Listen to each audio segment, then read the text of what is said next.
સંજયભાઈ, મેં સાંભળ્યું છે કે પ્રજ્ઞાનું કામ વિજાપુર તાલુકામાં, અને મેં જોયું પણ છે કે વિજાપુર તાલુકામાં પ્રજ્ઞાનું કામ અન્ય તાલુકાઓ કરતાં ખૂબ જ સારું અને બહુ સારી સ્થિતિમાં થઈ રહ્યું છે. તમે સાહેબ સાચું સાંભળ્યું છે. જે તે વખતે 2010ની અંદર જ્યારે પ્રજ્ઞા સમગ્ર ગુજરાતની અંદર એની સૌપ્રથમ શરૂઆત કરવાની હતી, તો એ વખતે પણ રાજ્ય સરકાર જ્યારે આ પ્રયાસ કરી રહી હતી, એ વખતે મારા પણ રાજ્યના એક ટીમ મેમ્બર તરીકે છત્તીસગઢ જવાનું થયેલું અને ત્યાં આગળ જે આખો કાર્યક્રમ ચાલતો એ પણ જોવાનો પ્રયાસ ત્યાં થયો. ગુજરાતની અંદર આવી અને જે ગુજરાતની અંદર આખું પ્રજ્ઞા અમલીકરણની અંદર મૂકવામાં આવ્યું, તો સૌપ્રથમ એમ તો વિચાર્યું કે કઈ જગ્યાએ મૂકવું. તો એ વખતે આપણા મહેસાણાની અંદર જે તે વખતે આદરણીય જિલ્લા પ્રાથમિક શિક્ષણ અધિકારી એમઆઈ જોશી સાહેબ હતા અને એમઆઈ જોશી સાહેબના હંમેશા એકેડેમિક પેજ ઉપર ખૂબ સારા માર્ગદર્શન સાહેબનું રહેતું. તો સાહેબ પોતે વિજાપુરની અંદર આવ્યા હતા એમઆઈ જોશી સાહેબ, અને જોશી સાહેબે મિટિંગ કરેલી આપણા આચાર્યોની, અને સાહેબે શિક્ષાએ એમ કીધું ભાઈ બોલો પ્રજ્ઞા કોણ આપણે સ્ટાર્ટ કરે, આપણા ગુજરાતની અંદર પહેલું આપણે કરી રહ્યા છીએ. તો સાહેબ 15 આચાર્યોએ જે તે વખતે સાહેબ અમે શિક્ષાએ એમ કે અમે આ પ્રોજેક્ટ કરી રહ્યા છીએ. સાહેબ કેવા વખતની વાત કરી રહ્યો છું, ઉનાળાનો ધમધોકની ગરમી, શાળાઓનું વેકેશન હોય અને એ વેકેશનની અંદર 1લી તારીખથી 15મી તારીખથી જ્યારે શાળાઓ સ્ટાર્ટ થતી હોય એના જગ્યાએ 1લી તારીખથી જૂન મહિનાની સ્ટાર્ટ કરવાની સ્કૂલો, અને એ સ્કૂલો 15 દિવસ પહેલા આપણા શિક્ષક મિત્રોએ 100% સ્ટાફથી એ સ્ટાર્ટ કરી અને પ્રજ્ઞા આખું જેને કહેવાય કે ગુજરાતમાં પહેલું આપણે સ્ટાર્ટ કરી રહ્યા હતા. તો આખું પ્રોજેક્ટ 15 શાળાઓની અંદર આપણે ઊભો કર્યો ગુજરાતની અંદર સૌ પ્રથમ, અને પછી આખા ગુજરાતના શિક્ષકોને સાહેબ 15 દિવસના અંદર આખા ગુજરાતના 1000 આજુબાજુના શિક્ષકોને આપણે ગુજરાતના શિક્ષકોને આપણે અહીં તાલીમ આપી.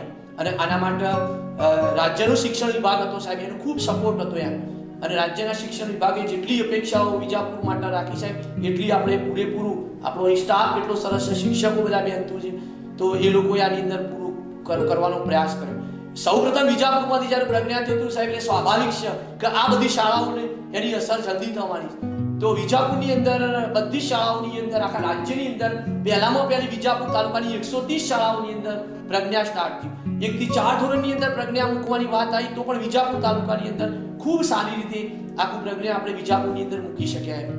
અને રાજ્યનું જે ગાઈડલાઈન માર્ગદર્શન સાહેબ સતત વિજાપુર તાલુકાને મળતું રહ્યું, આપણા શિક્ષકોને પણ રાજ્યનું પ્રોત્સાહન મળતું રહ્યું, જિલ્લાનું શિક્ષણ તંત્રનું પ્રોત્સાહન મળતું રહ્યું.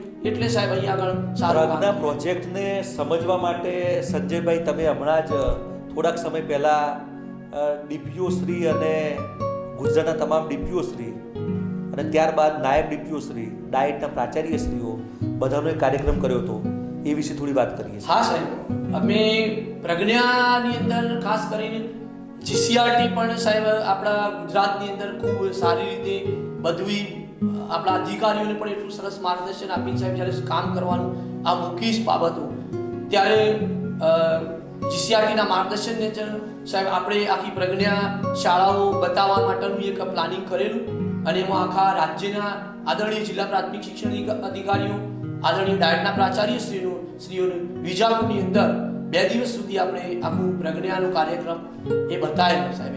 અને એ બધા અધિકારીઓ જે આવ્યા સાહેબ, તો એમના કારણે અહીંના શિક્ષક મિત્રોને સારું એવું પ્રોત્સાહન મળ્યું.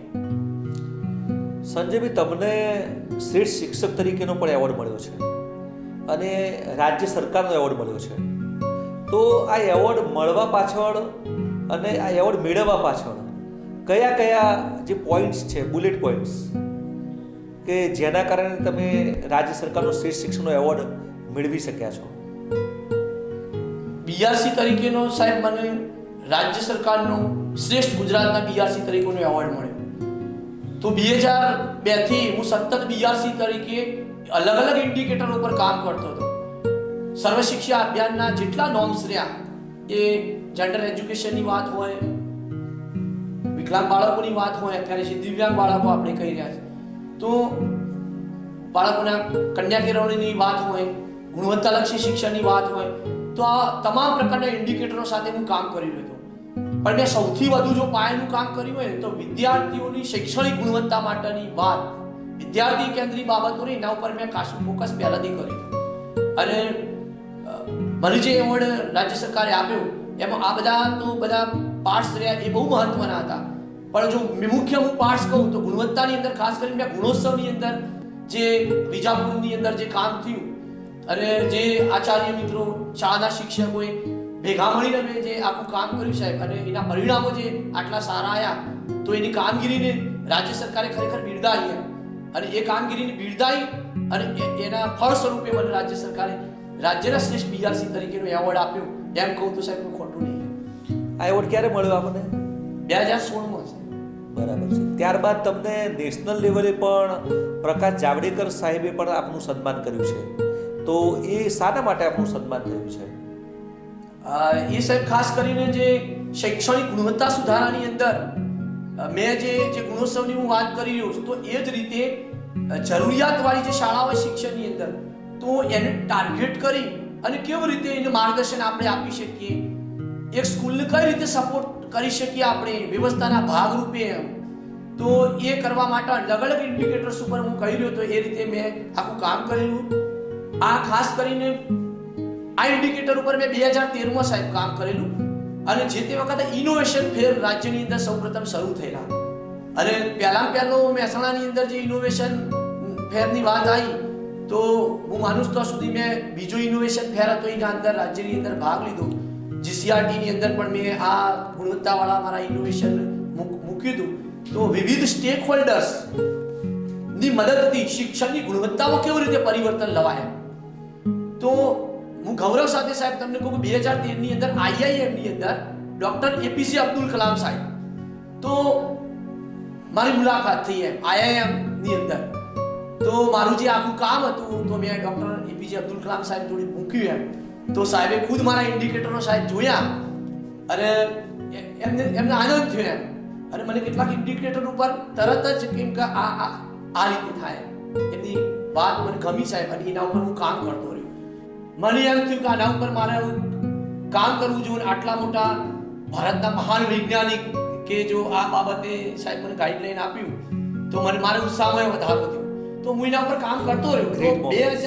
ગ્રેટ મોમેન્ટ્સ કહેવાય બધી. હા સાહેબ તો મને ખૂબ આનંદ થયો સાહેબ એ વખતે અને 2017 ની અંદર મેં આ જ વસ્તુ પછી નેશનલ લેવલે મૂકી અને નેશનલ લેવલે બી આખા ભારતની અંદરથી સાહેબ 45 થી 50 જેટલા લોકોની પસંદગી થતી હોય અને એવા વખતે એમાંથી પાછા તેઓ આગળ એનું ઇન્ટરવ્યુ થાય અને એ વખતે એપ્રિશિએટ નેશનલ ઇનોવેશન એવોર્ડ માટે મારી પસંદગી થઈ. 2 દિવસ સુધી કાર્યક્રમ ચાલ્યો અને મેં જે આખું ગુણવત્તાનું કામ અને ખાસ કરીને મેં અહીં ગુણોત્સવ વિશે જે વાત અહીં મોટા પાયા ઉપર જે થઈ હતી એ મેં નેશનલ લેવલે રજૂ કરવાનો પ્રયાસ કર્યો અને ત્યાં બી નોંધ લેવાઈ એમ કે ખરેખર આ શિક્ષણના જે ઇન્ડિકેટરો રહ્યા એ પાયાના ઇન્ડિકેટરો અને આના ઉપર ચોક્કસ પ્રકારે કામ એ પૂરા ભારતની અંદર થઈ શકે અને એટલા માટે મને સાહેબ પ્રકાશ જાવડેકર સાહેબના હસ્તે 2017 ની અંદર આ એવોર્ડ મળ્યો. પણ ખૂબ સારું તમારું કામ છે અને તમારા કામને જ આ રીતે બિરદાવવામાં આવેલું છે. ખરેખર સંજયભાઈ તમારા કામની જેટલી સરાહના આપણે કરીએ એટલી ઓછી છે. તમે હમણાં જિલ્લા પંચાયત સ્વભંડોળ યોજનામાં એક મેગેઝિન આવે છે, ડિજિટલ મેગેઝિન, અને આ ડિજિટલ મેગેઝિનને ખૂબ સારો રિસ્પોન્સ મળ્યો છે. તો એને રિસ્પોન્સ મળવા પાછળનું શું રહસ્ય છે? આ જે ઈ શિક્ષા મેગેઝિન આપણા જિલ્લામાંથી સાહેબ જે પ્રકાશિત થઈ રહ્યું છે એ પૂરા ગુજરાતની અંદર કદાચ સૌથી આગવું મેગેઝિન છે અને એ મેગેઝિનની અંદર માનનીય જિલ્લા વિકાસ અધિકારી આદરણીય શ્રી M.Y. દક્ષિણી સાહેબ પોતે એના અધ્યક્ષ છે અને સાહેબનું ખૂબ માર્ગદર્શન મળે અને નાની બાબતોમાં પણ સાહેબ આ બાબતની બાબતોને જોતા હોય છે. તો આદરણીય જિલ્લા વિકાસ અધિકારી સાહેબના માર્ગદર્શન નીચે આદરણીય જિલ્લા પ્રાથમિક શિક્ષણ અધિકારી શ્રી ગૌરાંગભાઈ વ્યાસ સાહેબના પણ સતત માર્ગદર્શનના કારણે સાહેબ આ જે ઈ શિક્ષા મેગેઝિન રહ્યું એ આપણા જિલ્લાના જે શિક્ષકો રહ્યા મહેસાણાના એ લોકો ખૂબ સારું કામ શિક્ષણની અંદર કરી રહ્યા છે. તમે આ માધ્યમથી આજે જ્યારે શિક્ષકોને બિરદાવી રહ્યા છો, જ્યારે તમે મારું ઇન્ટરવ્યુ લઈ રહ્યા છો અને જ્યારે મને બિરદાવી રહ્યા તો આ જ રીતે મહેસાણા જિલ્લાની અંદર ખૂબ સારું કામ શિક્ષક મિત્રો આચાર્યો કરી રહ્યા છે, વિદ્યાર્થીઓ કેવા આપણા સરસ કામ કરી રહ્યા છે, તો આટલી સારી કામગીરીને આપણે આ ઈ શિક્ષા મેગેઝિનના માધ્યમથી બહાર લાવવાનો પ્રયાસ કરી રહ્યા છીએ, જેથી કરીને સારી બાબતો જે શાળાની નહીં તો બીજી શાળાની અંદર વ્યાપ્ત થાય, એકલા મહેસાણાની અંદર નહીં પૂરા ગુજરાતની અંદર એનું વ્યાપ વિશ્વ થાય અને એકેડેમિક બેઝ ઉપર આપણે બધા મિત્રોને સપોર્ટ કરી શકીએ. એટલા માટે સાહેબ આ મેગેઝિનનું કહું, એમાં તમે સાહેબ માર્ગદર્શક છો અને તમારું પણ સતત માર્ગદર્શન મળતું રહે છે. એટલે આ બધાના સાહેબ જિલ્લામાંથી માર્ગદર્શનના કારણે ઈ શિક્ષાની જે સમગ્ર ટીમ રહી મારા સહિત, તો અમે બધા લોકો આનંદથી સાહેબ કામ કરીએ છીએ અને આખા જિલ્લાનું કામ જે રહ્યું એ શિક્ષણનું એ એક સારું એની નોંધ અહીં પણ લેવાય અને ગુજરાત લેવલે પણ બધી જગ્યાએ આટલું સરસ કામ હોય તો બધા લોકો પણ આટલું સારું કામ જોવે અને આવું સારું કામ કરે એની પ્રેરણા મળે. એટલા માટે અત્યંત મહત્વની વાત આ ઈ શિક્ષા મેગેઝિન માટેની, આ જિલ્લા માટેની સાહેબ કહી શકાય. છેલ્લે સંજયભાઈ, મારે તમારી સાથે એક જબરજસ્ત વાત શેરિંગ કરવી છે કે આજે હું આપણા લાડોળ ક્લસ્ટરના કેટલાક સજ્જતાવર્ધક કેન્દ્રોની મુલાકાત લીધી છે અને આ સજ્જતાવર્ધક કેન્દ્રોથી હું એટલો બધો આમ ખુશ થયો છું. આ કોન્સેપ્ટ્સ ગુજરાતમાં જે ઘણા ગાંઠ્યા જે સારા કોન્સેપ્ટ છે એ પૈકીનો આ કોન્સેપ્ટ ગણી શકાય. તો આ વિચાર બીજ તમને ક્યાંથી આવ્યું અને તમે કેવી રીતે આને આ વિચાર બીજને પરિપૂર્ણ કર્યું છે? હોમ લર્નિંગ અંતર્ગત સાહેબ કોરોનાની ઇફેક્ટ શરૂ થઈ એટલે સમગ્ર ગુજરાતની અંદર હોમ લર્નિંગનું કામ ચાલતું એમ. તો મારે જ્યારે શાળાની વિઝિટ કરવાની થતી તો શેરી શિક્ષણ પણ આપણે સૌપ્રથમ શરૂ કરેલું અને શિક્ષક મિત્રો 2-3 બાળકોને એ રીતે જરૂરિયાત પ્રમાણે વિદ્યાર્થીઓને જઈ અને માર્ગદર્શન આપતા.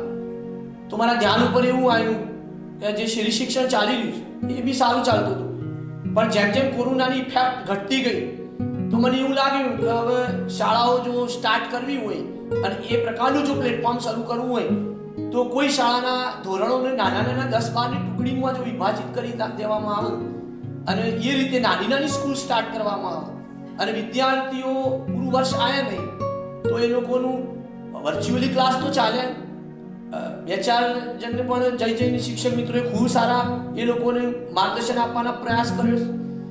તો મને એવું લાગ્યું કે આટલું સરસ શિક્ષકો ફિલ્ડમાં જે કામ કરે તો 10-12 જણની જો ટુકડી કરી દેવામાં આવે તો તેવા શિક્ષકની જે મહેનત રહી ને તો એને બી સારું એવું બધા વિદ્યાર્થીઓને એનો સ્કોપ મળે. એટલા માટે આવી નાની ટુકડીઓ બનાવી અને મેં સસ્તા વર્ધક પ્રોજેક્ટ આખો મૂક્યો અને એના ભાગ રૂપે લાડોળ ક્લસ્ટરની અંદર 165 સસ્તા વર્ધક કેન્દ્રો બનાવ્યા અને એની અંદર 1 થી 8 ધોરણના 1966 વિદ્યાર્થીઓનો સમાવેશ કર્યો. લાડોળ ક્લસ્ટરના 75 શિક્ષકો જે રહ્યા એ શાળા સમય દરમિયાન શાળામાં આવી શાળાનું જે સહીન એ બધું જે માસ્ટરનું એ ક્લિયર કરી સીધા સસ્તા વર્ધક કેન્દ્રો જોઈએ પૂર્વ સમય દરમિયાન બાળકોને શિક્ષણ આપવું.